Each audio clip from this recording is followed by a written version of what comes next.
Hello viewers, আসসালামু আলাইকুম। Shrabani's village food থেকে সকলকে স্বাগতম। বাঙালিদের মাছ খুবই পছন্দের একটি খাবার, তাই তো বলা হয়ে থাকে মাছে ভাতে বাঙালি। এর জন্যই আজকে নিয়ে এসেছি মজাদার একটি মাছের রেসিপি, কাতলা মাছের কালিয়া। তাহলে চলুন শুরু করা যাক আমার আজকের এই রেসিপিটি। তার জন্য প্রথমেই কিছু কাতলা মাছের টুকরো ভালো করে ধুয়ে পরিষ্কার করে এখানে 1 চা চামচ আদা ও 1 চা চামচ রসুন বাটা দিয়ে দিলাম। তারপর 1 চা চামচ হলুদের গুঁড়া ও 1 চা চামচ মরিচের গুঁড়া, স্বাদমতো লবণ ও সরিষার তেল দিয়ে মাছগুলোকে ভালোভাবে মেখে 10 থেকে 15 মিনিট রেস্টে রেখে দেব।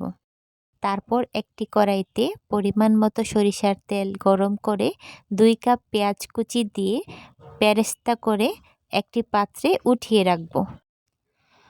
ওই বেরেস্তার তেলেই মাছগুলোকে ভালোভাবে ভেজে উঠিয়ে রাখব। তারপর একটি ব্লেন্ডার জারের মধ্যে টক দই, পেঁয়াজ বেরেস্তা ও ভিজিয়ে রাখা কিশমিশ দিয়ে ভালোভাবে ব্লেন্ড করে নেব। তারপর ওই মাছ ভাজার তেলেই এই তরকারিটা রান্না করে নেব। এতে তরকারির স্বাদটা অনেক ভালো আসে। আর এর মধ্যে গরম মশলা দিয়ে দেব। গরম মশলার মধ্যে তেজপাতা, এলাচি, দারচিনি, লং আছে।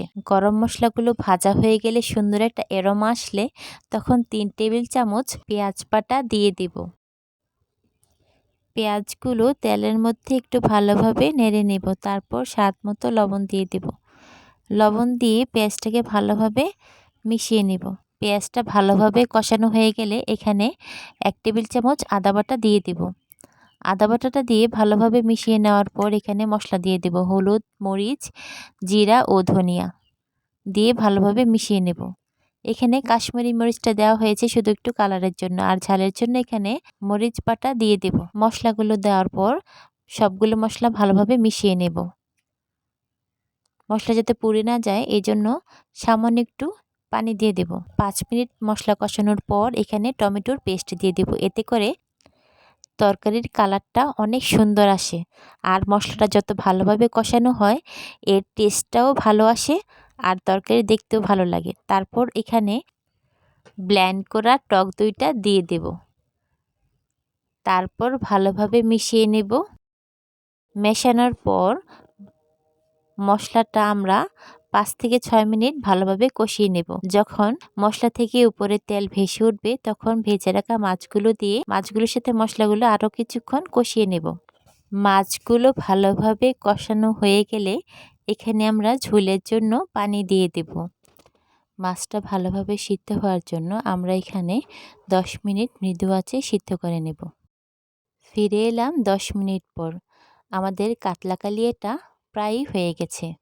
আর এই তরকারির মধ্যে কিছুটা ঝোল থাকে। এই তরকারিটা উঠিয়ে নেওয়ার আগে এখানে কিছু গরম মশলা দিয়ে দেব। তারপর কাতলা কালিয়ার স্বাদটা একটু ভালো হওয়ার জন্য সামান্য একটু চিনি দিয়ে দিব।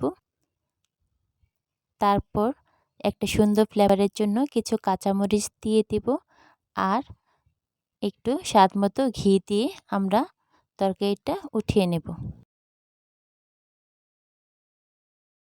তো তৈরি হয়ে গেল আমাদের কাতলা কালিয়া রেসিপি। এটা সার্ভ করে নিচ্ছি।